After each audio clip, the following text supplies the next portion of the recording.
Hello दोस्तों, अरमान sir का official YouTube channel पे आप सभी की स्वागत है। आज की क्लास जो है दोस्तों अग्निवीर की जनरल नॉलेज की जो प्रैक्टिस से चल रहा है उसकी 11वीं क्लास है। आप सभी से रिक्वेस्ट है, अगर इसकी 10 क्लासेस आपने नहीं देखा होगा तो उसका प्ले लिस्ट बना, उस प्ले लिस्ट में देख लें। फिर इसको एक एक क्लास को एक्सप्लेन करके समझाया गया है। आप अपनी तैयारी को अंजाम दें और अपनी तैयारी को भी अच्छे से करें और फिजिकल पे भी ध्यान दें।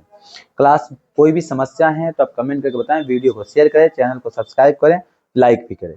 देखिए पहला क्वेश्चन आपके सामने आ रहा है, जो कह रहा है क्या है, रिहंद नदी घाटी परियोजना देश में स्थित है? उत्तर प्रदेश में, हरियाणा में, असम में और हिमाचल प्रदेश में। सबसे पहले हम रिहंद परियोजना की बात करेंगे। ये किस नदी पे बना है? तो ये जो बना है सोन नदी पे बना है। किस पे बना है मेरे प्यारे? ये सोन नदी पे बना है। ये किस राज्य में है जी? उत्तर प्रदेश में है। उत्तर प्रदेश की राजधानी क्या है जी? नवाबों के शहर लिखे लखनऊ में है जी। इसका भी सीएम कौन है जी? योगी जी है जी। योगी जी मतलब है, योगी जी हैं। उसके बाद हम बात करें अभी इसमें क्या चल रहा है भैया, तो प्रयागराज, जो कि पहले इसका नाम क्या था? इलाहाबाद। प्रयागराज में क्या है जी? महाकुंभ, कुंभ का आयोजन चल रहा है। क्या चल रहा है जी? आयोजन चल रहा है, जो कि 6 दिनों के लिए बढ़ा दिया गया है। ठीक है, तो इसका राइट आंसर क्या हो जाएगा जी? इसका। और ये अगर बात करें परियोजना कब से कब तक था, तो ये 1954 से लेके 1962 ईस्वी तक इस घाटी को परियोजना में टोटल बनाने में समय लग गए थे। लगभग आपका वही 6 साल लगे थे। अगला प्रश्न देखेंगे। अभी देखिए, अभी जब भी घाटी, अब ये आपको काम ये है कि जितना मैं बताता हूँ, अब सोन नदी, रिहंद नदी पे जो घाटी है सोनभद्र में है, सॉरी सोन नदी बोला वहां पे, सोनभद्र के पिपरी में, सोन नदी नहीं होगा, सोनभद्र के पिपरी में एक जगह है, वहां पे इसके बीचों में बनाया गया है। ये लगभग बात करें तो ये 30 किलोमीटर लंबा और 15 मीटर चौड़ा है। 30 किलोमीटर लंबा है और ये लगभग 15 किलोमीटर तक चौड़ा है, और ये सबसे बड़ा ऊंचा बांध भी है। मैंने सोन नदी गलत से बोला, सोनभद्र जिला बोलना था मुझे। अगला, नर्मदा घाटी परियोजना के विरुद्ध निम्नलिखित में से किस सामाजिक कार्यकर्ताओं ने सक्रिय रूप से भाग लिया था? मेघा पाटकर, ठीक है, इरोमा शर्मिला चानू, ठीक है। देखिए इसमें जो लिया गया था, इसमें 2 लोगों थे। एक तो थे बाबा अमरकट। कौन थे? बाबा अमरकट। दूसरा जो थे वो थे मेघा पाटकर, जो कि नर्मदा बचाओ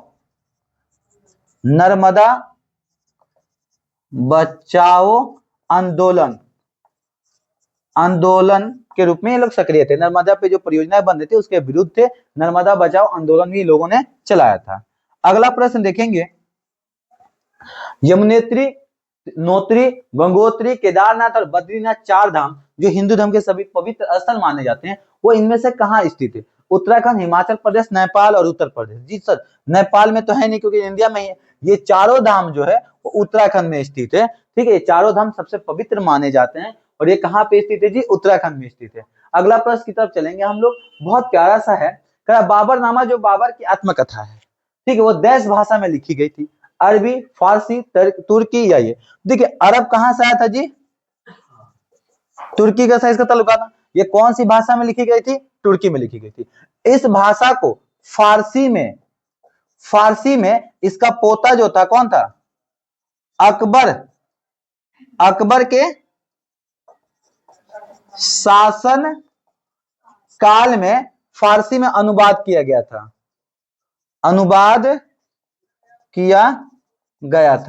ठीक है, इसको कौन किया था अनुवाद जी? अब्दुल रहीम खान। कौन किया था जी? अब्दुल रहीम खान। ठीक है, इन्होंने किस में कन्वर्ट किया था जी? फारसी में कन्वर्ट किया था। कब किया था जी? 1589 से लेकर लगभग 1590 के इसके बीच में इन्होंने कन्वर्ट किया था। तो अगर क्वेश्चन ये आता है कि बाबरनामा की आत्मकथा जो कौन सी भाषा में थी भाई? तुर्की में थी। इसको फारसी में किसने कन्वर्ट कराया भाई? किसके शासनकाल में? अकबर के शासनकाल में हुआ जी। किसके द्वारा किया गया जी? अब्दुल रहीम खान के द्वारा किया गया जी। कब से किया था? 1589 से 1590 के बीच में इसको किया गया था। तो देखिए क्वेश्चन जो आता है, आप देख रहे होंगे सेट जब कर रहे होंगे, तो कुछ ऐसे जो ना स्पेसिफिक रीजन है जहां से क्वेश्चन आपको देखने को मिल रहे हैं। हिस्ट्री से भी एक दो क्वेश्चन मिल रहे हैं। तो इस हिसाब से अपने एक टाइम टेबल बनाए और इस हिसाब से एक अपना स्टडी बनाए, स्टडी का रूटीन बनाए कि मुझे इतने से हिस्ट्री का क्वेश्चन करना है, इतना यहाँ से करना है, क्योंकि हर जगह से क्वेश्चन आपको देखने को मिल रहे हैं जी। अगला प्रश्न देखेंगे, निम्नलिखित में से कौन सा वेद संगीतों का वर्णन है? जैसे वैदिक काल में 4 वेद पढ़ा था, ऋग्वेद, यजुर्वेद, अथर्ववेद, सामवेद। तो देखिए, तो सबसे जो छोटा वेद है, सबसे ये जो है सामवेद है। इसका राइट आंसर क्या होगा? सामवेद। सामवेद क्या है? ये सामवेद जो है सबसे छोटा वेद है। इसमें 1875 मंत्र है, जिसमें से 69 जो मंत्र है वो ऋग्वेद से लिया गया है, और 17 मंत्र जो ये अथर्ववेद वेद से लिया गया है। ठीक है, और इसमें क्या है? संगीतों का संग्रह माना जाता है। टोटल मंत्र इतने हैं, जिसमें से इतना ऋग्वेद से, इतना अथर्ववेद से। तो अगर क्वेश्चन ये आता है कि सबसे छोटा वेद क्या है, तो भी सामवेद होगा। सबसे पुराना कौन सा है? सबसे पुराना कौन सा है जी? ऋग्वेद है। क्या है? ऋग्वेद जो सबसे पुराना वेद आता है, जो वैदिक काल में आपको पढ़ाया गया होगा। तो देखिए, इस तरह से अगर मैं एक्सप्लेन कर रहा हूं तो प्लीज आपसे भी रिक्वेस्ट है कि इसको नोट डाउन करते रहें और इसके अपने कॉपी बना के चले, इस डेट में ये हमने पढ़ा, ताकि रिवाइज करने में आपको इजी रहेगा। अगले प्रश्न की तरफ चलेंगे। भारत में major Dhyanchand stadium, major Dhyanchand के जन्मदिन किस दिन को राष्ट्रीय खेल दिवस के रूप में मनाया जाता है? सबसे पहले बात करते हैं मेजर ध्यानचंद का दूसरा नाम क्या था भैया? हॉकी के जादूगर। इनका जन्म कहां पर हुआ था? इलाहाबाद। इसका नाम कहां पे जी? ये उत्तर प्रदेश में है जी। इनका जन्म कब हुआ था जी? 29 अगस्त 1905 में जी। ठीक है, इनका इंतकाल कब हुआ था? देहांत कब हुआ था जी? 3 अक्टूबर हुआ था, 3 दिसंबर को हुआ था? बताइए कब हुआ था? 3 दिसंबर 1976 में हुआ था। कब हुआ था बता? अरे बोलो ना भाई। वाह, 1976 में। कहां पे हुआ था जी? दिल्ली में हुआ था। इनके नाम से स्टेडियम भी मेजर ध्यानचंद स्टेडियम, वो भी दिल्ली में स्थित है। तो देखो, इनके नाम से कितने क्वेश्चन हो गया। बेन का दूसरा नाम क्या? हॉकी का जादूगर। पहला, दूसरा कहां पे जन्म पैदा हुआ था भैया? इलाहाबाद में। किस राज्य में? उत्तर प्रदेश में। कब? 29 अगस्त 1905 ईस्वी को। इसी दिन के खेल दिवस के रूप में मनाया जाता है जी। मरे कब थे जी? तो 3 दिसंबर 1976 को मरे थे। कहां पे जी इंतकाल हुआ था इनका? दिल्ली में जी।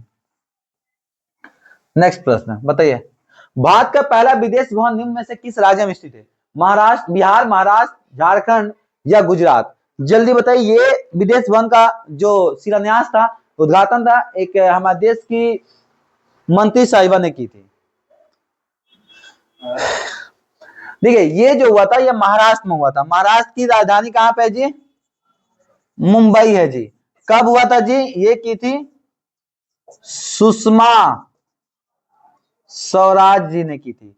कब की थी जी? ये 2017 में की थी। कब इसका उद्घाटन हुआ था? 2017 में हुआ था। 2017 में कब हुआ था जी? ये हुआ था 27 अगस्त 2017 में इसका उद्घाटन इन्होंने किया था। तो अगर क्वेश्चन यहाँ था, उसका उद्घाटन किसने किया था भैया? सुषमा स्वराज ने। किस राज्य में जी? महाराष्ट्र में। ठीक है, अगला कब हुआ था जी? 27 अगस्त 2017 में इसका उद्घाटन देखने को आपको मिला था।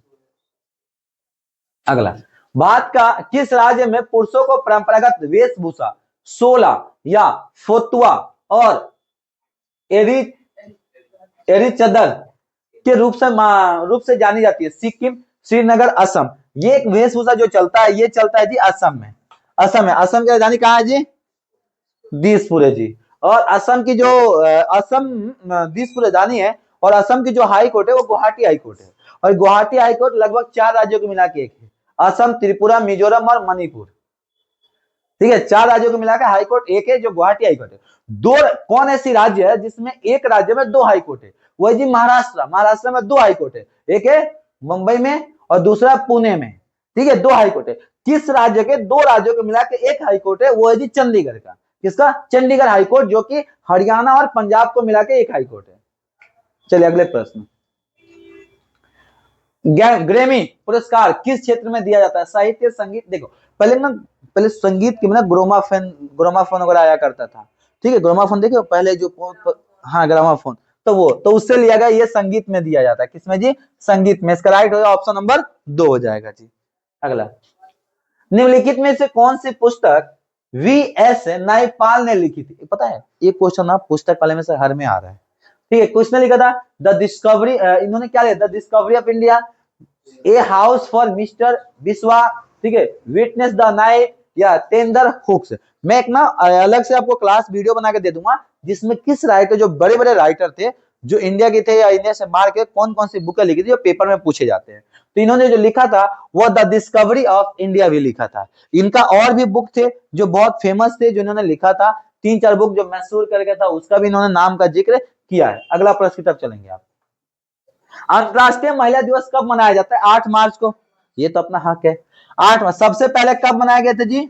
1911 में मनाया गया था, लेकिन 1911 में 8 मार्च को नहीं मनाया गया था।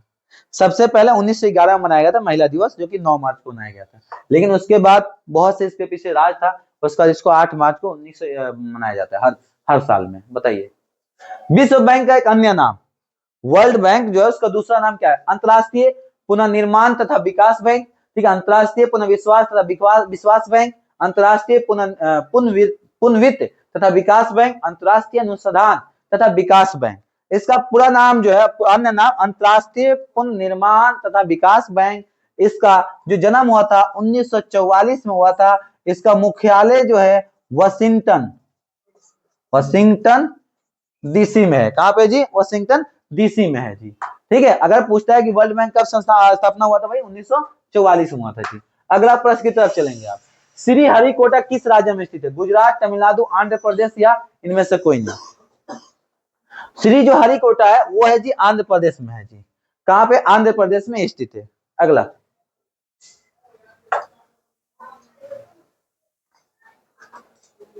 भारत में कौन सी राज्य, भारत का कौन सा कौन सा राज्य भारत के सबसे पूर्वी भाग में? अरुणाचल, असम, मणिपुर और अरुणाचल प्रदेश जो सबसे पूर्वी भाग में है जी। अगला, निम्नलिखित में से कौन सा देश नाथुला दर्रा के पार है? नाथुला दर्रा के पार है। निम्नलिखित में से कौन सा देश नाथुला दर्रा के पार है? बहुत ट्रिकी क्वेश्चन है, थोड़ा सा दिमाग लगा हुआ है नहीं। इस पर ओ, उस पर हम, ठीक है। ये जो है चीन है, चीन है। और इधर कौन सा? भारत। भारत में कौन सा है जी? सिक्किम है। कौन है जी? भारत में कौन है? इधर सिक्किम है। और उधर कौन सा बीच में उसके दल्ला पर, सॉरी, नाथुला दर्रा के पार कौन है? चीन, ठीक है। तो टोटल हमारे 15 क्वेश्चन थे जो हमने सीरीज 11 का किया था अग्निवीर का। तो आज के लिए इजाजत दीजिए, फिर मिलते हैं अगले क्लास में। Thank you, tata, bye bye, जय हिंद, जय भारत।